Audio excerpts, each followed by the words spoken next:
Welcome to episode 38 of the Character Unlock podcast. I am hosting today. I'm Andrew Brooker, and joining me, as always, is my good buddy John Miller. How are you, mate?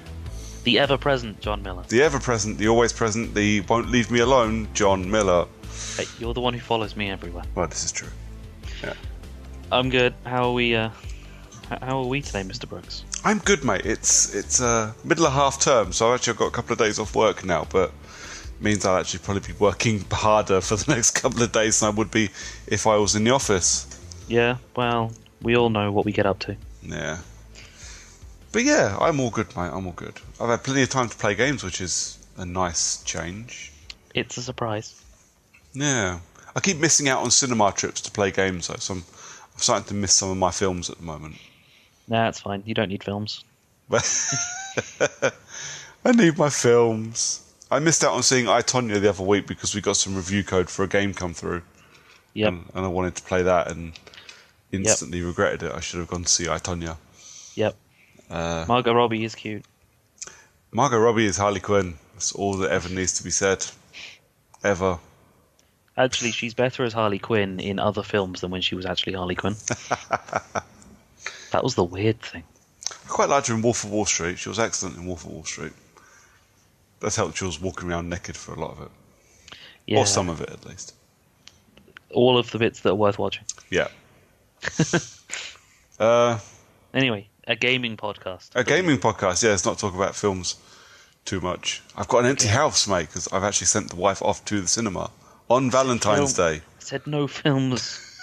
We were recording on Valentine's Day, and I kicked the wife out of the house.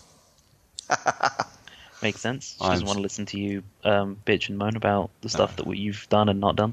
No, she doesn't. She doesn't. She bless her. She listens to our podcast out of pity, I think. Oh, really? She listens to it because she wants to know what I've said so she can hit me later. Well, yeah, she's saving it all up. She's probably got a list. Yeah, I fear she's got one for me as well, and one for Harlan. Poor Harlan. But at least neither of you two's list is going to end up with, having your penis removed and thrown out of a moving car window. It quite likely will for me, because I say a lot of horrible shit. Yep, it's true. You also do a lot of horrible shit and buy a lot of horrible shit. I do. And you don't tell her about it. I buy good shit. I don't buy horrible shit. I buy good shit. It's the not telling her that's the problem. That's the funny bit. I don't agree with that, Brooker's wife. Well, you say that, bless her. People that follow our Twitter and Facebook, I put a poll up the other day because I spotted that Evil Within was going dirt cheap. So I was like, should I pick up Evil Within, try it again? So fuck it, I'll put up a poll.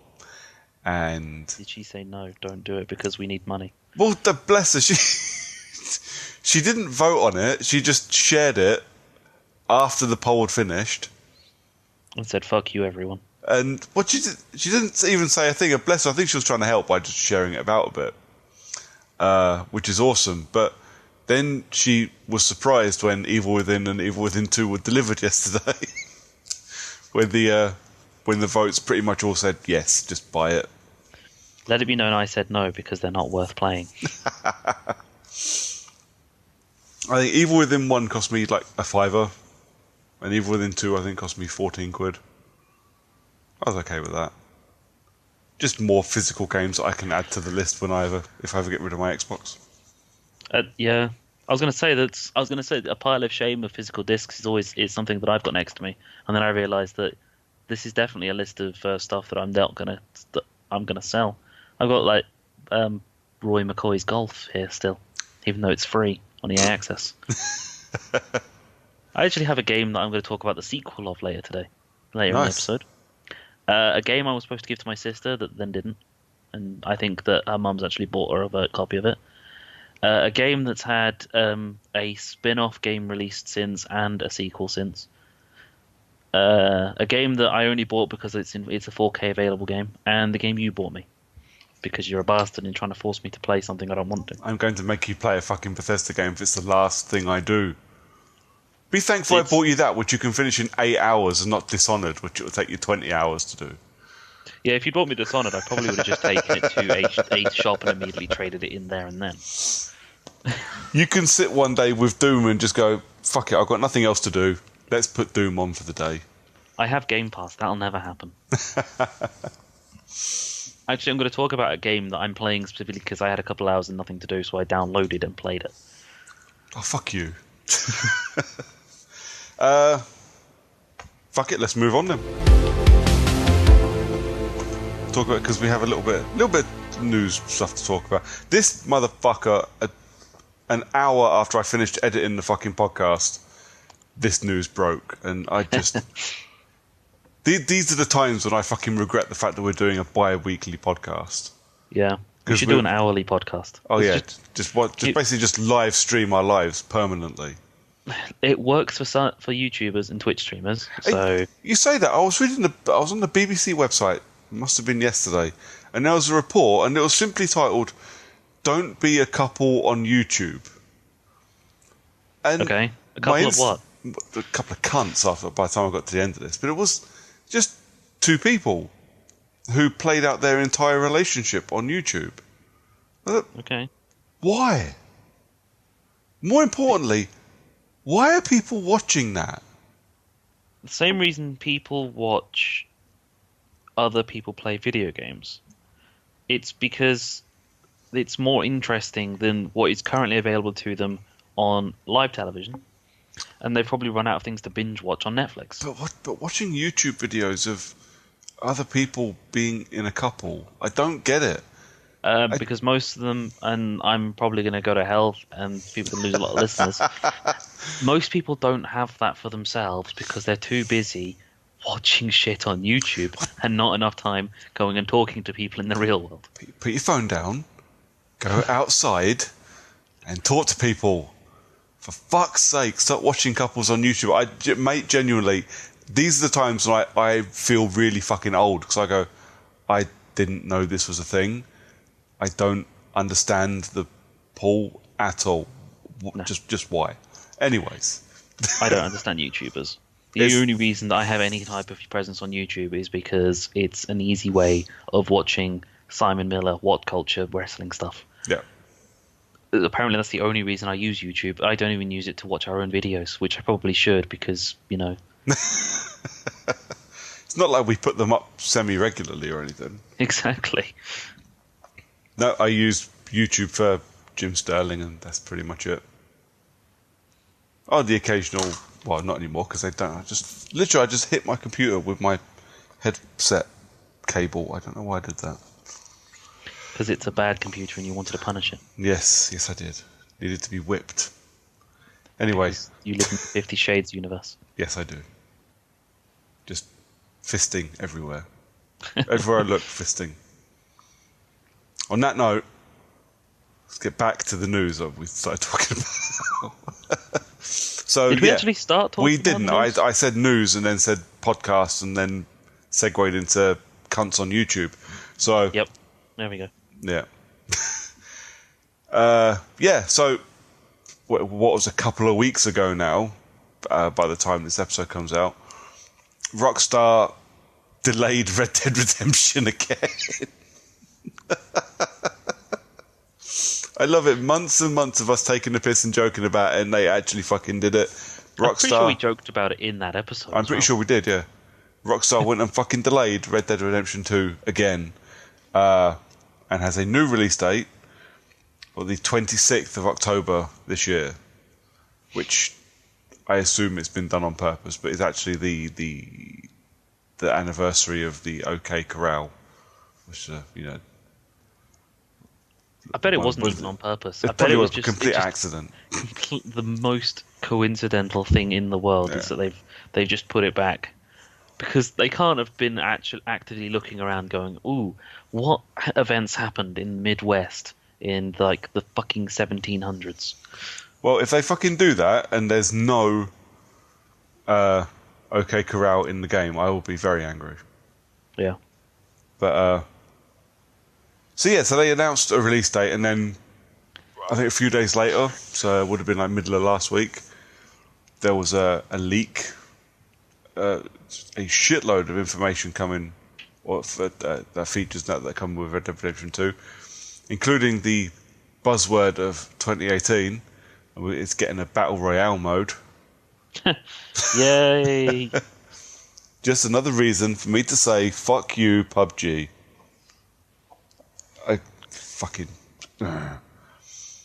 It will have a first-person view setup, a bit like GTA 5 did, or was it GTA 5 re-release GTA 5 came with late, it? yeah, re-release came with the first-person mode. So the console current edition. Yeah. So yeah, it will have battle royale, revive and survive multiplayer mode, which sounds interesting. Basically, a lot of having to kill people and make sure that everybody stays alive as well. Okay. I mean, I don't know.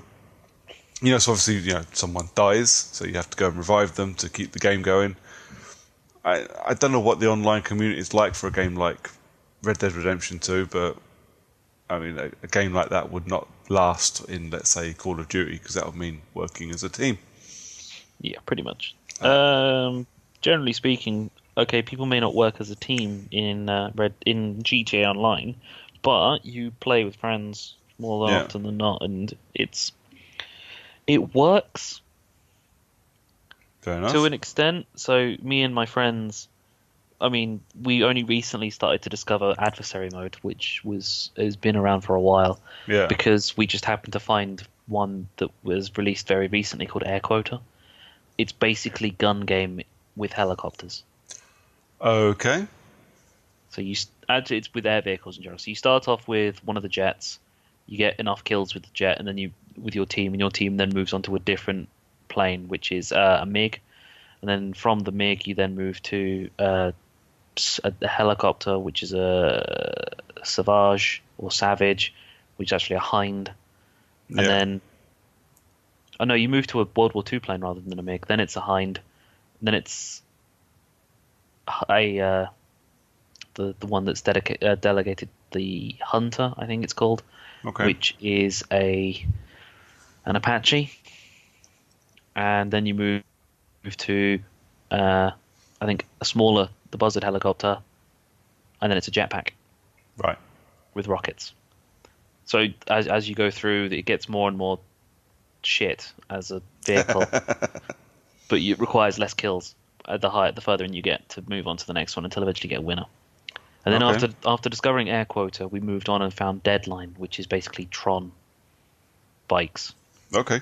Literally, you ride around on bikes and try and kill each other by getting them to drive through your line that you paint behind you.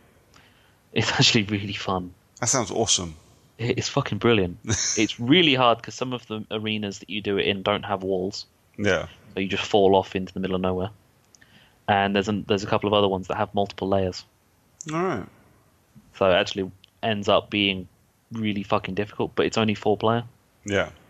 So yeah, it is entertaining if you can get 4 people, because if the arena is small enough, you're driving around and you're trying to take one person out, and all of a sudden you get a bike in front of you, and that's it, you're done. Cool. But it works. Yeah. Which is enough. So that's GTA Online adversary mode. So I'm assuming there's going to be something similar. Obviously not a Tron version. Well, no, you'd hope not, wouldn't you? Or would you? Tron horses. But we got some info on the single player as well for Red Dead. There's going to be, like every Rockstar big open world game, it's going to have like mini games and things you can do. This time we're going to have panning for gold, or mining for gold, fishing and herding.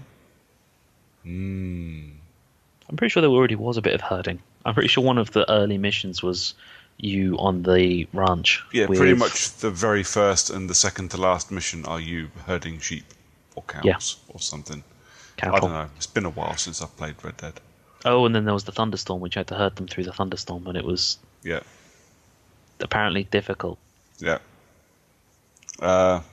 Because spooked cows. Yeah. And because apparently it's also news, it still has a wanted level. The wanted level is still there, which I kind of assumed it would be. I don't know, mate. I don't know about you. At this point, I'm Red Dead Redemptioned out at the moment.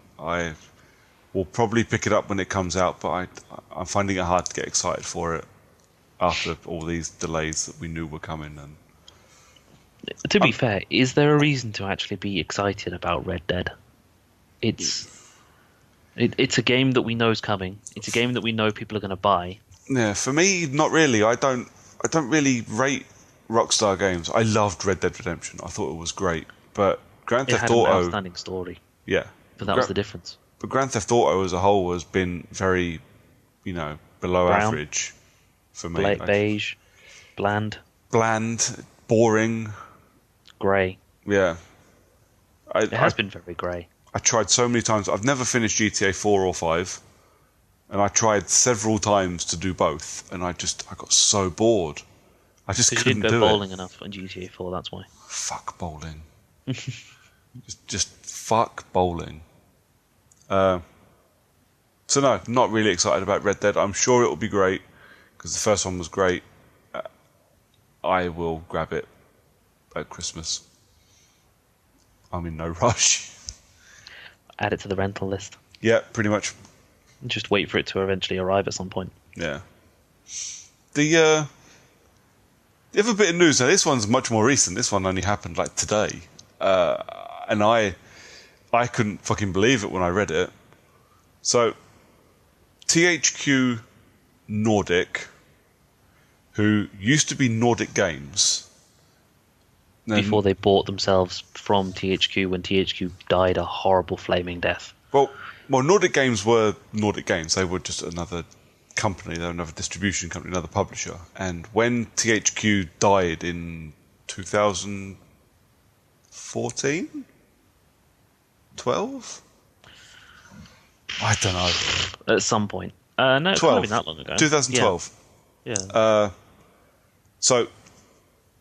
Nordic Games, what they were at the time, they bought the last of the IPs that were left over at THQ after the fire sale had happened, and everybody grabbed all the IPs they wanted. Nordic Games came up and basically swept up everything else. So they got like Darksiders and stuff like that, which is why THQ Nordic are making Darksiders 3. Yay. So about a year after that, they also announced that they'd acquired the rights to use the name THQ. And then last year, I think it was, or year before maybe, renamed themselves to THQ Nordic.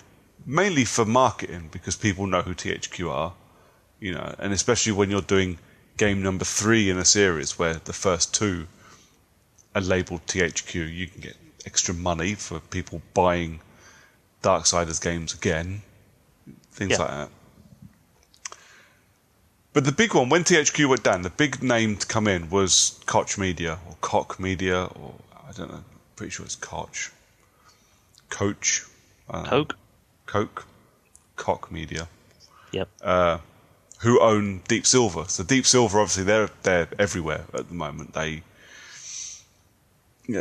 publish Homefront, they publish Saints Row now, they're publishing Metro. Absolutely loads. This week alone, they've released 2 fucking games. Both of them wank. One was a super duper Supercross game, and the other one was Kingdom Come Deliverance. Both were shite. For very different reasons. Well, no, we might get into that in a bit. So, but THQ Nordic have now gone on and bought Koch Media for... relatively cheaply. For pretty measly, for a video game company, 121 million euros. But considering a couple of weeks ago we were talking about, Microsoft wanting to buy EA for $30 billion... This is a much smaller scale purchase, but now THQ Nordic, as they are now, they now own again Saints Row IP, the Metro IP, Homefront, Dead Island. All of these big games that Deep Silver have now belong to THQ Nordic again. Where they belong. Yeah, so I mean that's it. Almost feels like THQ have now just taken like a 6-year break and have come back, and now we have THQ again. If only they could have rescued Agents of Mayhem. No one will ever rescue Agents of Mayhem. But obviously, because Deep Silver have got Metro Exodus coming out later on this year. But at some point, they're doing Shenmue 3 if Shenmue 3 ever actually becomes a thing.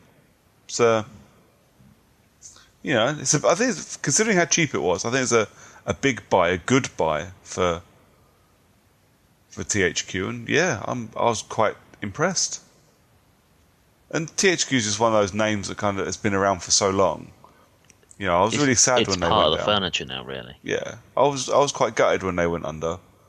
And I remember sitting at work watching basically the live feed of all these IPs being bought and picked up by people, being really sad that Darksiders didn't get picked up by anyone. To be fair, they had only just released a game, so yeah. So anyone buying Darksiders was literally buying something with no guaranteed income for the next 4? Yep, pretty much. Well, it's even longer than that. We're hitting 6 years now. Yeah. Since THQ died, Darksiders 2 and now 3 coming out. Yeah. But yeah, I was quite happy with that. It was an interesting story to read, and yeah, a little happy story, I think. THQ are back, baby. But that was pretty much all of our news. Unless you can think of anything you want to talk about. No, I'm pretty sure there's nothing new from my angle that I've seen. Fair enough. Let's move on to some, hopefully, good games, or at least better games. Or just some games. Or just some games. What you've been let's playing, do the one mate? thing we're here to do. Yeah. Where do I start? I've actually played a lot of different games. For once. And I'm actually going to start this off by saying, you know how in the last podcast I said I wasn't going to talk about Zombie because I'd only given it like 30 minutes of my time? Yeah. I didn't feel like it really does. I was in the right place to actually talk about how good or bad it was. Yeah. I still haven't played any more of it. Fair enough. And again, how earlier I said that I had nothing else to play because apparently I didn't want to play Zombie. Yeah. For some reason. Doom. Or Doom. So I ended up utilising my Game Pass, seeing as I'm paying for that. Yeah. And with the great news that, Game Pass has busted out, the ability to play new games as they come out from Microsoft, and they've also updated their catalogue of some of their annual titles. So some of the old 2016 titles have been kicked to the curb and they're replaced by the new 2017 titles. Yeah. Equivalents. So about this time next year, we'll probably see the 2K18 games. Yeah. I played for a fair amount of time because I know for a fact it was a lot of time because after downloading it, I definitely spent a good couple of hours doing the whole Creator Superstar stuff because it was WWE 2K17. Okay. So, did you manage to make him look like you? Of course not. I made him look like the best me. The muscle-bound you. Yep. Yeah. Wrestler me. So, I'm a pretty big-ish fan of WWE. Like, everybody kind of like watched it growing up. It was a part of growing up is you get to watch men beating each other up, and Tori Wilson in a bikini. Yeah, man. I'm not gonna disagree with you at all. No, that was the whole point of wrestling. But it's changed a lot over time. Like, there's been a women's revolution recently. I say recently, it's like nearly 5 years now that they've been doing it. So they're no longer called divas, they're now women's superstars. Everyone is a superstar. Okay. So it's set in the 2017 model, so it's pre-draft. So it's the creation stuff is still as good as it was. Yeah. You're never going to fault the creation stuff on a WWE game. It's tried, tested, it's improved continuously. They update the move list, and it still plays and feels exactly the same in terms of creation. They add other things that you can play with, so the entrances. You can now change the way that your dude celebrates his victories at the end of matches, whether he's face or heel, good or bad, rather. It works. What I then discovered after creating myself was, when starting the career mode, is that you can import your previous 2K characters. Nice. So I spent all that time creating a new version of me, only to import myself from last year's, well, the year before's game of 2K16, Yeah. which I have sitting in my pile of shame. Okay. Time to trade that in. Yep, it's now 2 years old. It's probably worth about £1.50. It's good as a game. Yeah. It's nothing to write home about. It's slightly better than 2K16. There's a bit more to it. So they've added the backstage areas again, because they've been missing for a little while. They've got OMG moments, so they count those as smashing through the announce table, like in every PPV. Yeah. Or breaking the barricade, or powerbombing someone against the ring apron, or things like that. Yeah. So the stuff that you look at it and you go, you know what, that guy might actually be hurt. Yeah. I mean, he's usually not, but it's a chance that he might be hurt. Yeah. That's still in the game from 2K16, but Okay. the career mode is lackluster. I'm not going to say I'm surprised. But there's one thing that's missing that you usually kind of half expect from a WWE game, and that's a story. Okay. There's no story at all. It's literally, you start the game, you get a load of pretty hilarious and decent cutscenes right from the start. Yeah. Where you meet one of the trainers, which happens to be fucking Albert, As or in A-Train, A-Train. or Prince Albert, or Tensai, but because he's not been wrestling for a while, he's gotten really fat now. So his actual character in the development center is a rather large bloke who still looks just like Albert. Fair enough. Face piercings and everything. He talks to you, and they go through the new feature, which is you get to pick what you say on the mic. Yeah. And you can have basically battles in the ring over microphone, like in real life. But there's no story. You just go in, you do a promo, you call out a superstar, you have matches, you make a rival, you win your championship. Once you've won your championship, you then can defend it as many times as you fancy, or you can then select a different championship and you have to drop your current strap. Yeah. So you can't have multiple titles, which I get it. They don't really, that doesn't really happen in the real wrestling anymore. No one has more than one title. No.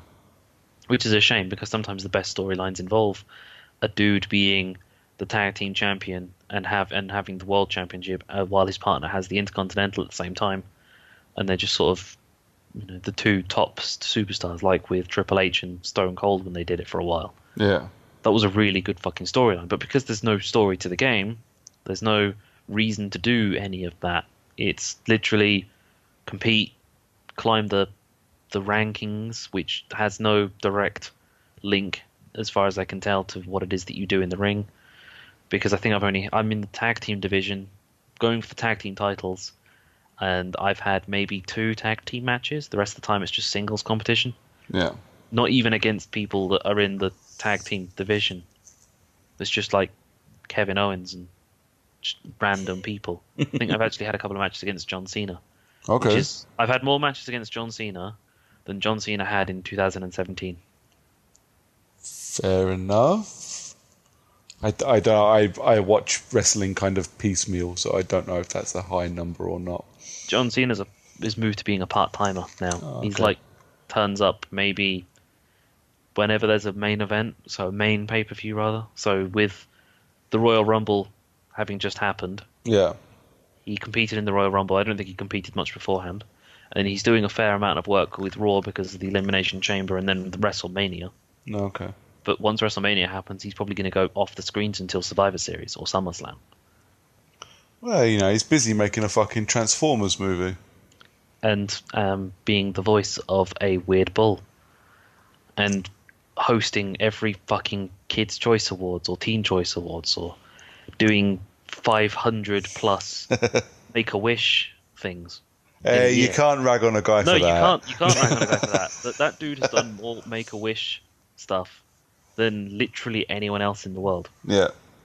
So he does a fuck ton of stuff. Yeah. The fact that he's done enough Make-A-Wishes that no one could beat that in a single calendar year. No. It's how he has the time to do anything fucking else is beyond me. Yeah. No, I'm going to see Ferdinand at the weekend. I'm quite looking forward to it. I want to see him voicing a bull. And falling in love with like a rabbit or something. Yeah, I all I know is he plays the voice of the bull. I wanted to take Nikita to see Black Panther, but it might be a bit violent for her. So. Yeah, violence. Well, she'd be fine with it, but I don't want her seeing it in the cinema. I'd rather she watched it at home, so she can wait till we buy it on Blu-ray. Anyways, carry on. Sorry. So, like the only major issue that I have with it is the complete lack of story. Because there's no story, there's no reason to keep going. Yeah. I've done Raw and SmackDown because it's pre-draft, so you get both Raw and SmackDown. I've been on both Raw and on SmackDown. I'm competing every night against people who are on one or the other most of the time. There isn't really any reason to pick a brand, and I'm competing against one person one night, another person another night, not seeing the same two people compete across either show. And I got as far as one pay-per-view where I had a fight with the Shield. Yeah. And it just stopped. It stopped being fun. It's just... There's no reason to continue. I mean, there's little quirks with the game. So it actually rewards you for losing occasionally. Okay. You know how almost every game, fighting game, or just any game in general, is the goal is to win all the time, and you get really pissed off with yourself when you lose. Yeah. But when the game actually has an authority challenge for every match, and sometimes those are put on a 4-star performance and lose to specific superstar, or I had one, it was me, Randy Orton and Dean Ambrose triple threat, and it was put on a 5-star performance and lose to Dean Ambrose. Okay. So I had to somehow manage to put on a 5-star performance, so basically everyone was ridiculously tired after putting in a performance, and still managed to be the one who was pinned to Dean Ambrose. So getting Randy Orton completely out of the ring and dead on the floor, and then standing in the ring long enough for Dean Ambrose to pin me. Fair enough. A lot harder than it fucking sounds. Yeah. So it does make the game a bit more challenging when you're trying to complete the authority stuff. Yeah. Does it add much more to the game? Not really. Is there something you can do to the game to improve it? Yeah, add a fucking story. That's literally it. I think this is one of those things, though, isn't it? It's like with FIFA and Madden every year, and every time you get a new like NetherRealm fighter, like Injustice or Mortal Kombat, for the people that love them and play them whenever they come out, they're great. But if you want an actual game, there's not much there. You know, there's with career modes I stopped playing WWE games years ago because career modes bored the shit out of me. Yeah. I tend to play Madden I play Ultimate Team on Madden after I played a few normal games because, career mode, obviously not long shot in this year's one, but like a standard career mode will be get a player, make him whatever position you want to be, which will almost always be quarterback. Keep playing game until win Super Bowl, and then keep going some more. Well, I'm fucking bored. I'm bored. So, yeah, you're not really doing anything anymore. It's just you're now the best person in the world. You've got everything you can possibly imagine. Yeah. And nowadays, when you spend 50, 60 quid on a game, I can't imagine spending 50, 60 quid on, let's say, Street Fighter, a game with no story mode because it doesn't require one, but you basically spend 60 quid to play an arcade mode through 12 fights on varying difficulties. After 2 times, I don't want to play it anymore. That's 30 quid a go. No. Yeah. And WWE falls into the same category for me. You play these career modes, I spend longer creating my wrestler than I do actually playing the fucking game. That's the thing, is I had it downloaded, it was like Friday night, I'd played it for a couple of hours, just building myself, got through it, finished it, put it on a Saturday morning, and exactly the same. I started off where I finished Friday night, and I was still playing it, and it was about midday when I was like, I've been putting my wrestler together for far too long now. It's like, I've now played 6 hours, and I've not had a single match. No. But I can't remember. I think the last wrestling game I played that had the career mode, or a story mode rather, or an actual story, was Days of Reckoning on the GameCube. Yeah, man. That game was fucking amazing. The story was exactly the same whether you chose Raw or SmackDown, for whichever one it was, where it was you moved up through their development territory, as it was at the time, and then you joined the main roster, Raw or SmackDown. Raw, because of when it was, you joined Evolution, post Randy Orton, or if you were on SmackDown, you joined the Ministry. Yeah. Which seemed a bit weird considering on SmackDown it wasn't the Ministry, it was JBL and his cabinet was the fucking storyline that was there. Yeah. But it worked really fucking well. And as a story, you play it through twice, you get pretty much the exact same story one way or the other. Yeah. Right down to what happens as you go through it, and it ends with you winning at WrestleMania against Triple H for the world title, or strangely enough, beating The Undertaker at WrestleMania for the WWE Championship. Fucking hell. Yeah, that in itself is something that's fucking hilarious. That was back then. Yeah. This was back when the streak was like at 15 or before, earlier. Yeah. So it's not even that fucking... It was actually a really fucking long time ago. So that was a big feat back then. You beating The Undertaker at WrestleMania. Yeah. That's something to do.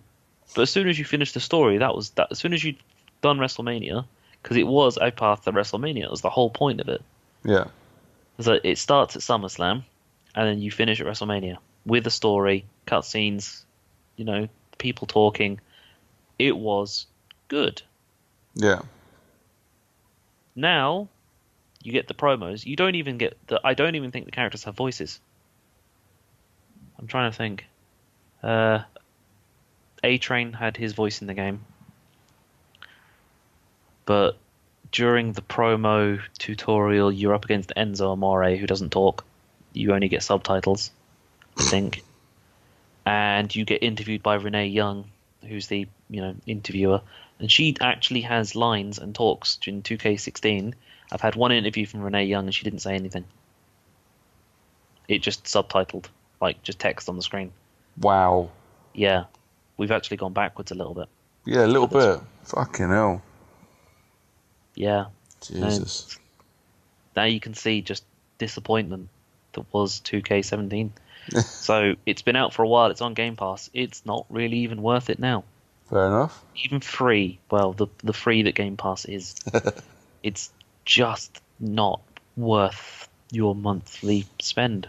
Just go play something else on Game Pass. There's a lot of other games on there to try. More for me to play. Yeah. Or you could play another fighting game. Yep. You want to move into my second one? Yeah, go on. I apparently played quite a few games recently. Yeah, I think you play more than me. Yeah, my second game that I'm going to talk about now, because you guys love listening to my voice and me talking about fighting games, which is the It's one clearly main. your forte. It's a franchise or a style of game that I am not a fan of, but for some reason this year I think it's been a fighting game in every episode. Yep. What? Smash Brothers, Pokken. Pocket Tournament, WWE, and now UFC 3. Now, Yeah, UFC 3.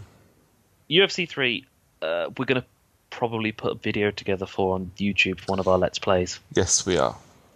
because I recorded some of my fights and some of the other stuff that happens on the game.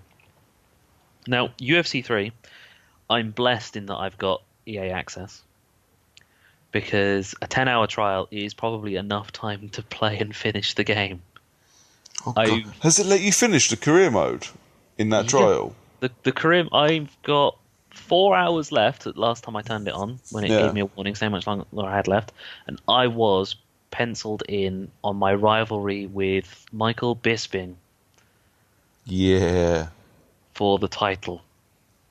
I've got You start off with WFA, so just the World Fighting Alliance. You do 2 matches and you get a rival at the end of it, who then becomes your rival in UFC because he gets signed to a contract just like you do, and you work your way to fight him.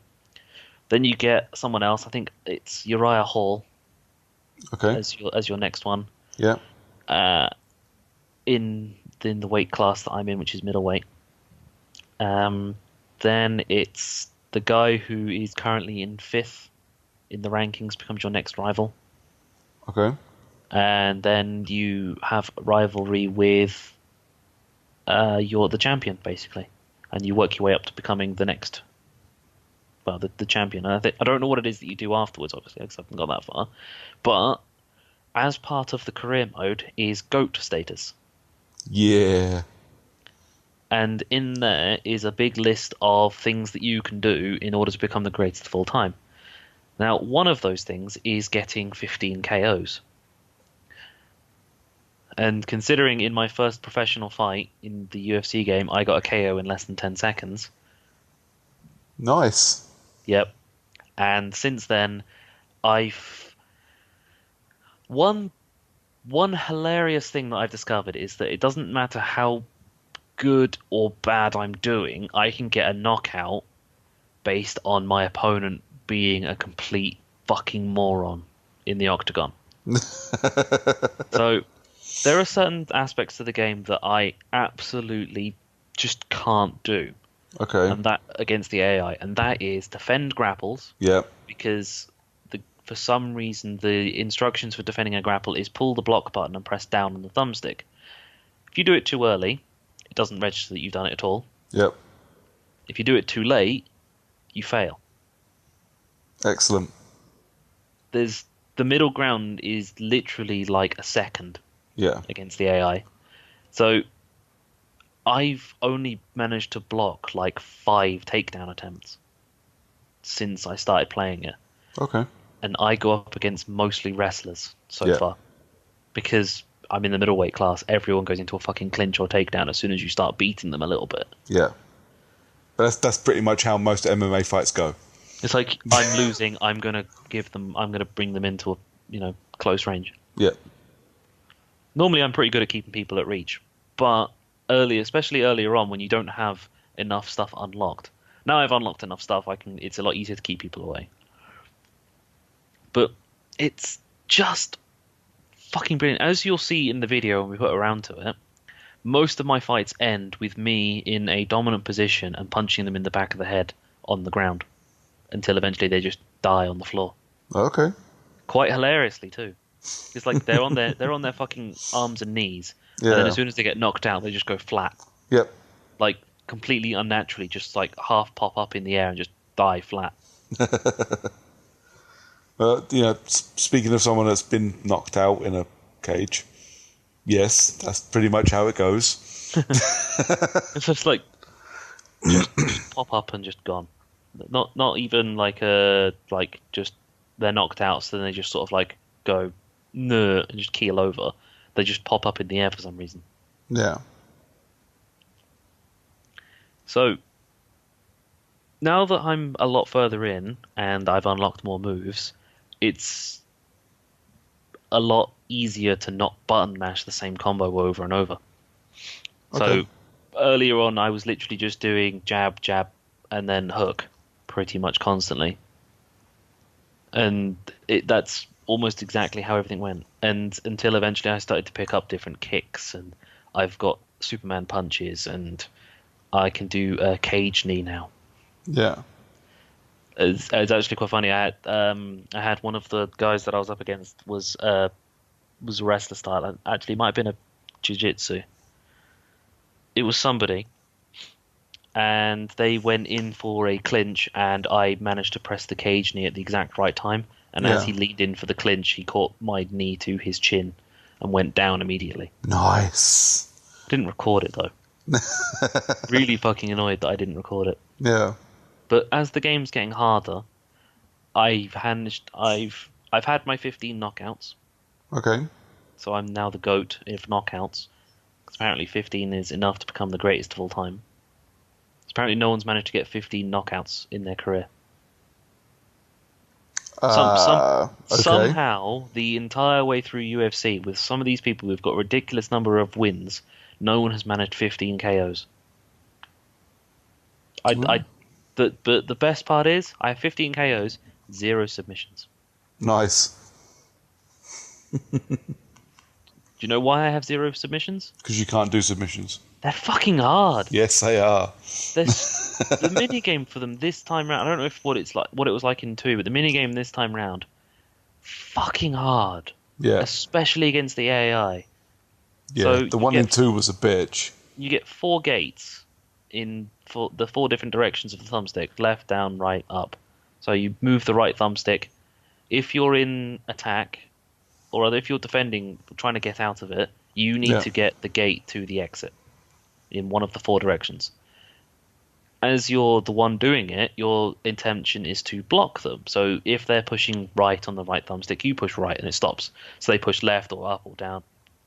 And they move around until eventually they either A, get out, or B, you move to the next stage of the submission, which is hitting the left thumbstick in one of the 4 directions that's randomly assigned. Yeah. So that sounds easy. Just hold the thumbstick and then move the right thumbstick around depending on which way the AI decides that they want to try and go out of. Bearing in mind that the AI will be able to move the gate really fucking quickly because it's the AI. Yep. And they will hit the left thumbstick in the direction before you've even realized the left thumbstick has even shown up on the screen. Fucking hell. So you put them in a submission hold and they will get out of it at pretty much the first attempt. I think I've only managed to get it past the first chain once. Bloody hell. Ever. Yeah. That sounds about right. And my submission offense is around 80 now with the training stuff, and my submission defense is in the 90s. Again, because I've been training it specifically for that exact reason. Yeah. Because I've been put in a submission hold, and I can't get out of it because I push the right thumbstick in any direction, and it just gets blocked within 2 millimeters of me pushing in that direction.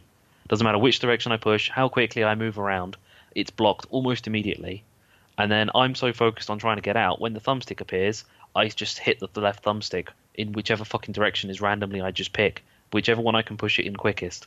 Yeah. And it's often wrong, and I've once got it right. And you know what it does? Go on. If you're trying to break out of a submission, you push the thumbstick in the right direction, it lets you keep where your gates currently are. Jesus. Yeah. If you fail at hitting the thumbstick, it moves all of the gates back down to the beginning, and it moves into the next stage of the hold. You get 5 attempts. If you fail 5 times in trying to get out of the submission, you tap. Bloody hell. Yeah. So it's the same for the AI. If you're putting them in a submission hold, they get 5 attempts to get out. They'll get out on the first one. Yeah. Maybe the first one. Almost 98% of the time they'll get out on the first one.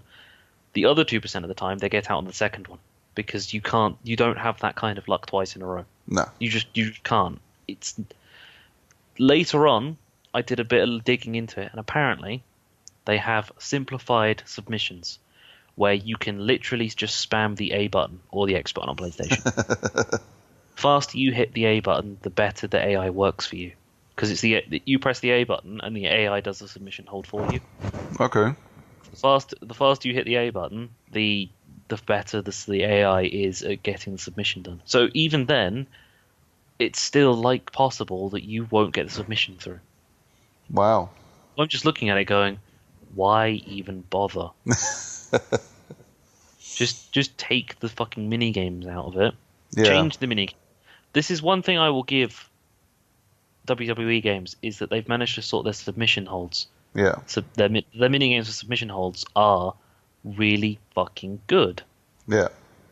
Because it's not a fastest finger first. It's about getting the hold, moving the thumbsticks into specific positions, and filling up a little bar. And if you can get them into said position, then it works out.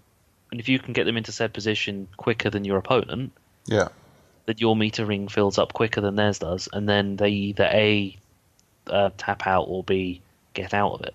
Okay. One of the two. And it works. Fair enough. And it's really fucking good. Yeah. And you can actually beat the AI with it. UFC submission stuff, fucking awful. The only reason to why I've not been submitted yet is, and I'm going to say this, it's not because I've restarted every time I've been put in a submission hold. It's because I've been lucky enough that they've only just managed to get me into the submission hold to start with. There's only like 15 seconds on the round left, and I can hold on for 15 seconds of them trying to get me into the fucking fifth stage of the lock. Yeah. Because it's like, so that's how lucky I've been so far with submissions, is that none of them have managed to get me into a position for a submission until right at the end of the fucking round, and I can just hold on for the last few seconds before the time runs out and I get to go back to my corner and go and get cleaned up. Basically, like every mixed martial artist ever. Yeah, just like look at the clock and go, yeah, I think I can hold on to this chokehold for another 15 seconds. For what it's worth, Vitor Belfort has the highest number of knockouts in UFC history with 12. Okay, so 15 that would make you the GOAT. Actually, 13 would make you the GOAT. But Anderson Silva and Anthony Rumble Johnson have 11. Chuck Liddell, Cain Velasquez, and Michael Bisping all have 10. I'm actually surprised Michael Bisping has that many, to be fair. He doesn't really go into fights looking to knock people out. He goes into fights to get knocked down to the ground and get up immediately enough times the opponent just sort of goes, you know what, I'm fed up with this guy standing up, so I'm just going to give up. Yeah, he has had a really high number of fights, if I remember rightly. Like he's had an unusually high number of fights. I couldn't tell you how many off the top of my head. I'm looking at this massive list of records, and I don't really care that much. I was just curious what the highest number of knockouts was. Michael Bisping has probably had like the highest number of fights in history of UFC, because he's just that guy from England who just wants to fight everybody. Well, he has a 20-win record in the UFC, according to this, which is pretty good. He also has a lot of losses. He does, yeah. That's because he fights anyone. I'm pretty sure he's probably had many fights where he's literally just been, another fight has pulled out. Michael, you're busy on like June the 3rd. And it's according to this, 6 days beforehand. His full MMA record is 30 wins to 9 losses. Oh, that's actually a lot better than I thought it was going to be. 16 of those wins came by knockout. Really, it's actually a lot better and different to what I was expecting. I have a lot of time for Michael Bisping. I didn't when he first started. When he first started, I fucking hated him. When he first started, he's a bastard. Yeah. But he's the local lad. You kind of have to celebrate his ability to fight, considering not many other British people get into UFC. No, not do well. No, but we're not bred for that kind of stuff. Like the number of British people who've broken into NFL. It's just not worked. I've got UFC 3. I've got the EA trial for UFC 3 installed on my Xbox. I just haven't had a chance to get to it yet. You just need to have, if you can get yourself like a couple of hours together, Yeah. give it a go, jump on. You don't even need to create your own fighter. You can import from previous UFC titles. I didn't do that because my only previous UFC fight title game was UFC 1. My UFC 2 Platinum was on PlayStation, so I don't have a record on the Xbox. Okay, so you might not be able to carry one over, but it's an EA game, so it wouldn't surprise me if you could, to be fair. Yeah, I'll give it a try. They do normally allow one-time transfer of stuff, but even if you don't want to use a created person, you can just pick fighters. A lot of people have picked Nate Diaz, apparently. Yeah. I've been checking in the online community, and it's like a lot of people have done the career mode as Nate Diaz. Not wrong with that. Nate Diaz is a good fighter. He is a very good fighter. But he's not in the weight class that I'm, Yeah. Because I picked middleweight. I don't know why I picked middleweight. Because Reasons is a pretty good choice. Yeah. But I picked middleweight and then immediately regretted it when I realised that I'd have to fight GSP and Michael Bisping. Amongst others. But I might have to pick it up and just be Thiago Alves. I like Thiago Alves. You can pick it up and be CM Punk and actually get a win. No, I'm good. One of the first gyms in the career mode that you get access to that you can pick to train under is a jiu-jitsu gym, and CM Punk is one of the bottom rung fighters for that gym. So it's literally there are 2 jiu-jitsu gyms that I think, there might be 3. Yeah. But the first jiu-jitsu gym that you get, CM Punk is like the second bottom fighter of the worst jiu-jitsu gym in the game. I think I'm currently signed to Maple Leaf MMA. Okay. Which one's that one? I don't know. I've never heard of them.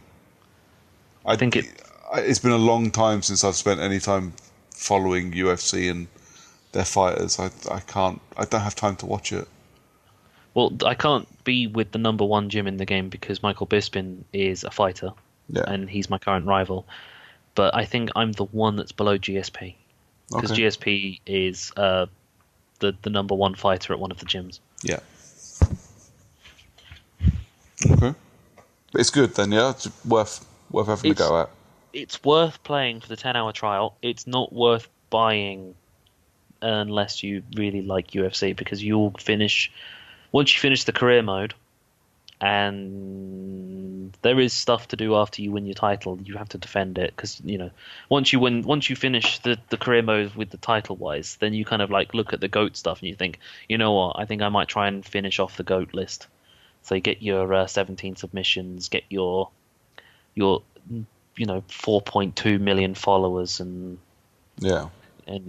win X amount of money and get 9 fight of the nights. Yeah. I've so far managed to get 2. One for winning in 7 seconds and another for putting on a 3-rounder with... I can't remember the bloke's name that I fought. But it was a really fucking intense fight. I put him down twice in the second round, once in the first round, and he put me down twice in the third round. Okay. And I was really fucking struggling because I think he had one of the traits which is called Vengeful. Yeah. Where when you're in a health event, you get plus a number depending on which level Vengeful is. Yeah. You get plus that in strength.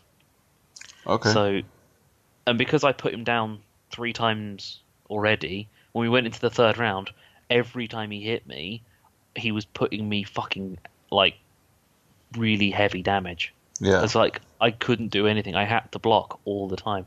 It's like I couldn't stop him. Because it's like he was so much faster, so much stronger, because his head was permanently fucking flashing. Because I put him down with enough hits. I'm pretty sure in that one, I started the second round putting him onto his arse because I did the cage knee right off the bat. Yeah. Literally went in to this fight of the second round, walked up to him and went straight into the knee, high knee to the face. and he just couldn't do anything about it. Just went straight to its ass. But he got up immediately. Wow.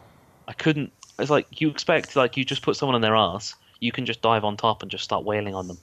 Yeah. No, I put him onto his fucking ass, and I didn't even get a chance to get close to him to dive on top for the punch. Wow.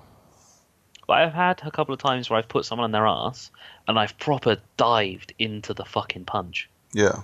Like proper leap in the air and then just fist to the face. Okay. It's like the game is fucking brilliant. But Yeah. once you've played, it's another fighting game. Unless you're going to spend the rest of your time, and I mean all time, not just spare time, give up work and just play nothing but this game. Yeah. There's no point playing it past your 10 hours of EA trial. Fair enough. But the EA trial is perfect for that. Yeah. It's a bit like Madden. Once you've gone past your 10 hours, once you've finished, well, because you can't play the long shot all the way through on the trial, it ends. It stops you from doing all of that because clearly it's 10 hours worth of game. But once you've finished your 10 hours, there isn't really much else. There's online fights. If I finish the career mode and I don't feel like continuing the GOAT stuff, and I've still got time left on my trial, I might take it online. But at this point in time, only people left playing the game online will be people who have been playing online since day one. Yep. And I'm going to get my ass handed to me. Yep. Because I won't stand a chance. I'll pick a weight class and I'll be playing up against fucking GSP at middleweight, and there'll be a dude who fucking knows everything about the game already, all of the moves, all of the combos for that character, or I'll pick a lighter class and I'll go up against fucking Conor McGregor. Yep.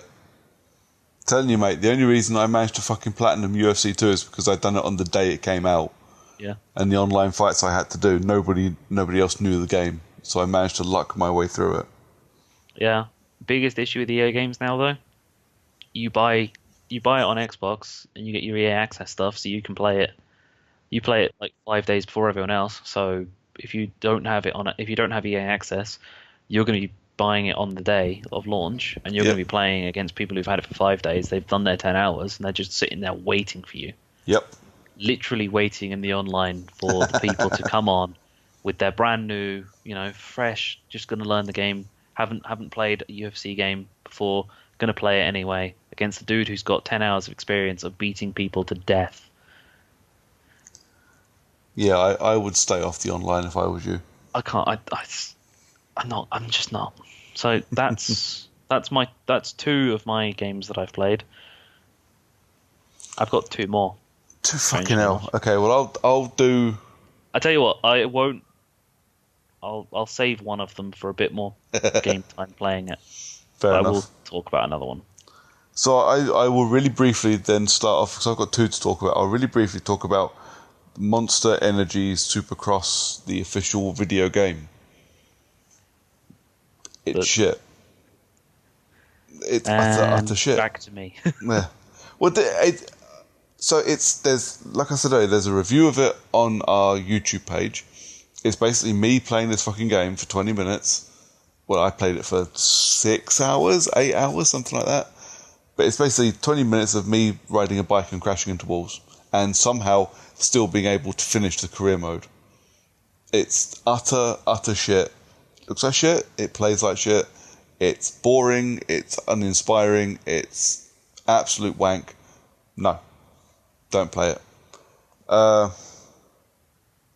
So instead, I played, and this is completely left field. I was on Boomerang, and I was looking to see if they'd added God of War, so I could put it onto my rental list, and they hadn't yet. But on the front page, I don't even know why it was on the front page, but on the front page was Deadpool, the PS4 and Xbox One re-release of the 360 and PS3 game. Captain Deadpool. Sorry.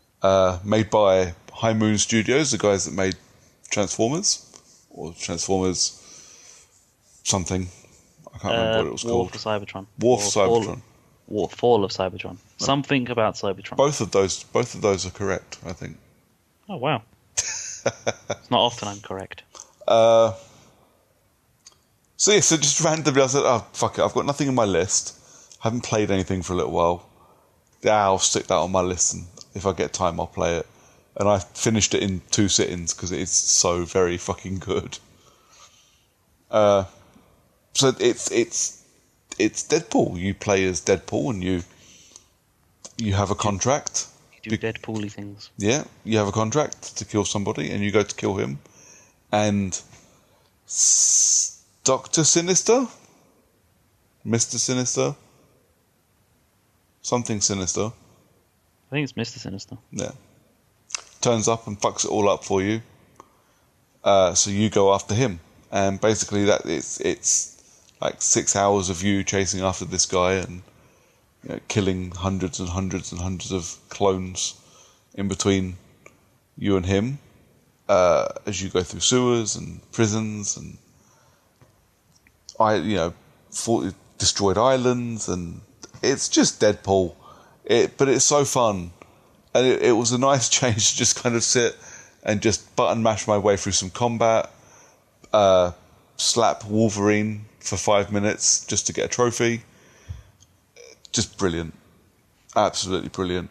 It's it's like 3-button combat. It's really, really fun. I think I died maybe once in the whole game, and that was just me being stupid. But you can cheese your way through it and just listen to Deadpool one-liners for 6 hours. But it's so short, it doesn't get old. It doesn't, it doesn't get. It's not unfunny by the time you get to the end of it. It was a final boss battle was a bit of a pain in the ass because the game fucking glitched out on one of the guys that was in it. One of the guys you have to kill. Oh. Well, you have to. I think his name is Blockbuster. I think.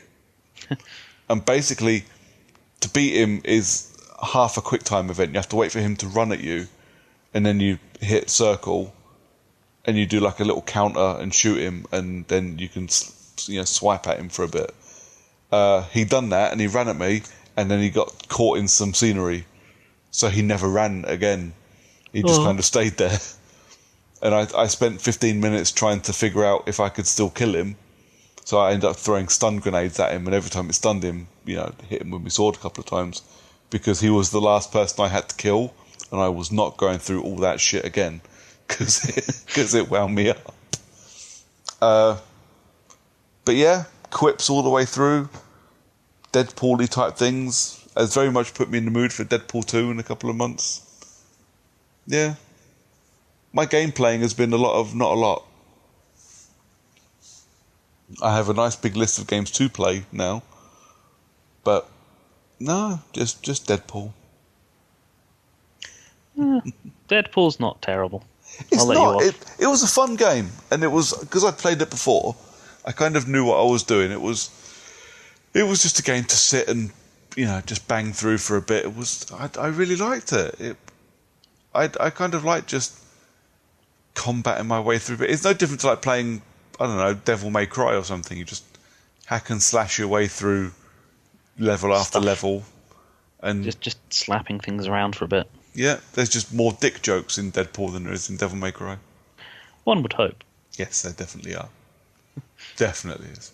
But I currently have a collection on both my consoles. Actually, after playing Gone Home the other week, I want to play all the walking simulators because that was really good, and they've all been on sale at some point recently. So I now have a backlog of walking simulators to play, as well as Homefront Revolution, which I've still promised Colin I'm going to play with him, and now 2 fucking Evil Within games. It's almost like you know that you need to play games and then just don't. Yeah, pretty much. Kind of like how I've been very recently until I decided, you know what, fuck it, I'm just going to play everything. Yeah. Well, Friday is Bayonetta Day, hopefully. Bayonetta comes out Bayonetta 2 for the Switch comes out on Friday, and it should come with a Bayonetta 1 download code. That will be my next week while I'm away. Bayonetta's good. Yeah. I hope it's actually pretty good on Switch. Well, Bayonetta 2 should be good on Switch. It's a better console than its original release. Yeah. Bayonetta 1 might be iffy. I expect it will be. It's just another port. Yeah, to be honest, I'll probably just drop it down to easy. I'm more interested in the story. I'm curious, And casual nudity. Oh, I've got Pornhub for that if I'm desperate. Pornhub on Switch. Oh God, no, no, just no. It's got an accelerometer in it. I wouldn't be able to watch anything. Oh dear Lord! Quick, tell us about your last game. Okay, so today, so it's fresh in my mind. I played while I was out for dinner. Yeah. I was playing on my Switch a game that I said I was going to play because I was currently renting it, and that's Axiom Verge. What is Axiom Verge? Axiom Verge is not a game that I thought it was. I thought it was one of the, the typical shooter, spaceship shooter, like the... Does it like Resogun? That's what I was expecting it to be. It's not. Okay. It's like a side-scrolling shooter, Metroid, classic Metroid style. Okay, yeah. I'm with you. It's literally that. It's like a Metroid Castlevania combo. Metroidvania. There we go. It's literally a Metroidvania game. It's set in 2005 New Mexico. Okay. In a weird dystopian future where you are a guy who is brought back to life to kill weird little robot things. Right.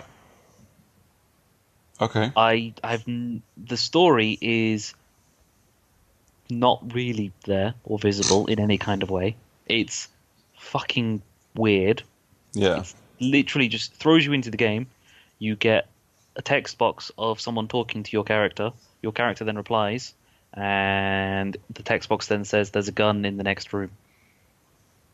So you go get the gun, and then you go around and shoot fucking everything because you have no idea what you're supposed to be killing or what you're not killing. Yeah. So it's literally just shoot everything until eventually you unlock a different gun, which is essentially a plasma grenade launcher, which then allows you to open doors that you couldn't open before. Okay. You then move through and you get yourself to a boss character. Yeah. Which you let kill you multiple times while you work out how to beat it. Okay. Because you don't get a lot of health. No. And everything hurts. Typical Metroid style. Yeah. Typical Castlevania style. Everything fucking hurts. But you need to... But right outside the boss chamber, if you go the other direction before going into the boss chamber, there's a save point. So that was nice to discover on my 9th attempt trying to beat the boss. So I got lost. I couldn't remember which direction it was to go to get to the boss. Okay. So I was walking around. I was like, where the fuck am I going? Was it this way? Oh, there's a save point here. And then I remembered that the room that I was just in, the boss is in the next chamber along. Yeah. So I went in, beat the boss, and then later on got some new weapons. I got the scatter shot gun. Okay. But I think it's good, and I would recommend anyone who's got a Switch to play it, especially if you're into your Metroidvania type games. It's simple, basic. It's classic, old school graphics like you'd expect from an old classic styled game. Yeah. There isn't enough there to fault what it has. The guns work like you'd expect. The movement works as you expect. There is not a lot to the game to fault, which in itself is probably a fault and also a very good thing at the same time. It's fun. It's worth playing. It's really fucking hard for no reason other than the fact that it's designed to be a classic difficulty of everything fucking hurts. If you do it wrong even slightly, you are fucked. Fair enough. but I probably won't play it ever again because it's another one of those quick throwaway Switch titles that I'm renting. So that's going to be in post tomorrow, and the next game comes along. Okay, cool. So, worth adding to your rental list if you want to have a quick go at something on your Switch, but nothing to write home about, and probably won't ever finish because it's way too fucking hard. I don't even know if I beat a boss. I just know that something decided to start talking to me, so I assumed it was a boss. Nice. I might have a go. I don't mind games like that. Yeah. And like, it's one of those that looks like it might completely against type just grab me, and I won't be able to stop till I finished it. So yeah, I'll stick that on my rental list. Certainly entertaining. Yeah. And it was a good thing to play while I was sort of waiting for dinner. But outside of that, probably wouldn't ever play it ever again, which is why it's going back. And the next game's coming along, because if it wasn't for the fact that I was literally waiting to eat dinner and was just sitting around doing nothing else, there's fuck all on the TV. Yeah. At that sort of time. So it's kind of let's just play this for a bit. But I stopped playing it, and then after dinner I played a bit of Mario Kart because I had my Switch on me. Fair enough. I played some Mario Kart the other day. And you didn't tell me? Well, I was just kind of dicking around on the lowest level one just to get a feel for it. Yeah. Yeah, it's alright. It's quite fun. It's Mario Kart. It's difficult to go wrong with Mario Kart. Yeah, I need to kind of move up a level because it was too fucking easy. Yeah. 50cc is designed to be for children. Well, yeah. It's too difficult for children to come first in every race, and they get frustrated. But that's the whole point of racing games. You're supposed to get frustrated and try and get better. That's just gaming in general. Yeah. Just keep getting frustrated until you get better and you get used to it, and then you try the harder difficulties. I'm struggling with 150cc on certain tracks. Okay. So I haven't even started mirror mode yet, or 200. Yeah. I might take the card with me, just in case. You yeah, I might do it when I go away, because I've got a couple of times I'm going to have the Switch with me over the next couple of weeks. So I'll take. I might just leave the card in because Bayonettas could be a download. So yeah. That's the whole point of the Switch, is to just carry it around and take it places when you've got nothing else to do. Yeah. Well, I'll probably take the dock and that with me to Bracknell, because I'm going to be in a proper hotel room with a proper TV and an HDMI port and that kind of shit, so I could set it up and just play games. But when I go up to Scotland, I'm staying in not a good home. No, not even a hub. Hubs have HDMI ports on the wall. Mate, I'm staying in a fucking easy hotel. So it's bright orange then? It's white and orange. And I'm staying you're not going to be able to sleep. I'm staying in the cheapest room I can find, right? I swear to God that you have to pay extra if you want a window in your room. There's not even the worst of it. You need to spend an extra £5 per night if you would like the remote to the TV. Okay. And your breakfast options are a little brown bag with a fucking breakfast bar in it, or a little brown bag with a breakfast bar and a fucking apple. In case you don't get enough nutrients from the breakfast bar. Apparently so. I instead will be leaving the hotel and going and getting a McDonald's breakfast down the road before I go into Fright Fest. For a quarter of the price. Yes. And it's a little brown bag. Yep. So you just walk back into the Easy Hotel and say, "This is a fucking breakfast in a brown bag. Yeah. You bastards." Or even get little apple slices and everything, and carrot sticks. Yeah. I will, But to be fair, I'm going up to watch films and drink with Fright Festers, so I don't need anything special. I just need somewhere to fall asleep. So assuming I can do that, I'll be okay. Yeah. I'm sure you'll be fine. Yeah. But yeah, I shall have my Switch with me for that. Is that us all done for talking about games and things? Yeah, I think we're all wrapped up. Well, you know what we didn't do last episode, don't you? Recommend stuff? We didn't recommend anything. Yeah, and you know what? We were getting we're getting really sloppy with this. I mean, one week we forgot to introduce ourselves. Last week we didn't recommend anything, despite us mentioning recommendations and then not doing it. I know. I'm going to have to actually like start doing this professionally and like have show notes and shit. Have actual notes and try and make sure we stay on topic. And you know, you need to commission your wife to crack the whip. Yeah. But so do you have any recommendations this week, mate? No. Oh, dude, you suck. Now that I think about it, something. Oh shit, what was it? Split Second. They're going on to Games with Gold, I think it is. Oh, I think Split Second goes off of Games for Gold tomorrow. Oh, so I really need to get around to downloading that because I actually quite liked. Split Second was awesome. There is a good Games with Gold game this month, isn't there? Crazy Taxi. Crazy Taxi is on Games for Gold from Friday, or from today when the podcast airs. So that's my recommendation because Crazy Taxi's there.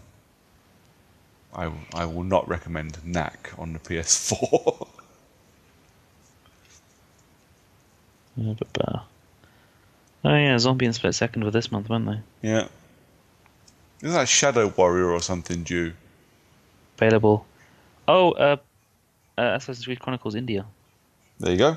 The Assassin's Creed Chronicles games are actually quite fun. They're not like Assassin's Creed. They're like little puzzle games, really. So they're quite fun. So far, I've only played the other one that was on. I have all three of them on the PS4. I just haven't played them yet. I will do. I assume they're not very long. They're not very long, and you know what? They need Switch releases because they would be fucking epic on the Switch. Yeah. Because they are exactly that. They're like little puzzle games. Yeah. With a story. They kind of. They're. Well, I say they. I mean, I've only played China. Yep. So I've only played that one. So it's kind of. I can't really say they are good because they are. I've only played that one. Yeah, I bought all three, or got them for free. I don't remember buying them, but I own all three of them on PlayStation. Makes sense. I mean, it makes sense that I bought them. I buy everything that says Assassin's Creed on it. You just buy almost everything, and then your wife hates you. Well, this is true. Keep getting into trouble for buying things. I need to stop. You keep buying stuff and then forgetting to tell her that you've bought it, and then it arrives. Yeah. And then you say, "Oh yeah, by the way, sweetie, I bought this. I'm also not going to play it for another 2 months." Yeah, that happens a lot. But if they're short, I will reinstall them on the PlayStation so I can add them to my list of finished games. Pretty sharpish. But yeah, my recommendation is Crazy Taxi. I think. So I think that's about the point we need to wrap up, mate. Until our next episode, where can people find you, buddy? I am findable on Twitter as the John_CU and on Xbox Live as Long Dong Silver. Cool. I am on Twitter. I'm at Brooker411 as always. So I just sit there and bitch and moan about things. About everything really. We as a team are on Twitter at Character Unlock, on Facebook, facebook.com/Character Unlock, on Instagram at Character Unlock, and on YouTube, finally, at youtube.com/C/Character Unlock, where we're hopefully going to get back to posting a few videos. We've put 3 up in the last week. I think we're doing okay. We're back on track a bit. Now that we've discovered how to do proper recordings on the Xbox, we're actually going to do more. Absolutely. Yeah, I suppose that's about it. A couple of podcast shout-outs, I suppose. I've had a bit of a backlog of Retro Asylum. I think I may have just forgotten that they were releasing episodes because they were a bit scattershot, but they've been good recently. Last Save Loaded, as always. The Movie Crypt, Simon Miller's Pro Wrestling Podcast, and Simon Miller's Week in Gaming, I think it's called, which doesn't happen weekly. Just follow Simon Miller. Yeah. Like, literally, in real life, and just listen to him talk. But most of my podcasts tend to be movie ones, so like Movie Crypt and Shockwaves and Nightmare on Film Street. So if you can find a horror film podcast, I'm probably listening to it. Yeah, but I think that's all I have to say for an evening, mate. And perfect time to bugger off so I can go to bed because I'm very tired. Yep. And then at least you're not at work for the rest of the week. This is true. Or like the rest of the month almost. I've barely been at work most of February. It's been great. I've like Groundhog Day and Super Bowl off, and then Thursday, Friday this week off, and then I'm away next week, and then I'm in Scotland the week after. Yeah, I don't really do Februaries at work. It's always kind of ended up like that. Yeah, most people usually hate January, but you know, you're just like the anti-February police. Yeah, pretty much. But that's it then, mate. There's no time off booked after Fright Fest until Deadpool 2. You know what it is? It's most people have a hangover from the New Year's, and they usually use that as an excuse to, fuck up the rest of the month. Yep. You clearly just have a problem with the Lunar New Year. Exactly. That's exactly what it is. I don't like Chinese New Year. Yep. So I have February off work. Right. I think that's me done, mate. Yeah, I think we're all done. Cool. Thank you very much, everybody, for listening, and we will see you back here in a couple of weeks. Say good night, John. Good night, John. Good night, John.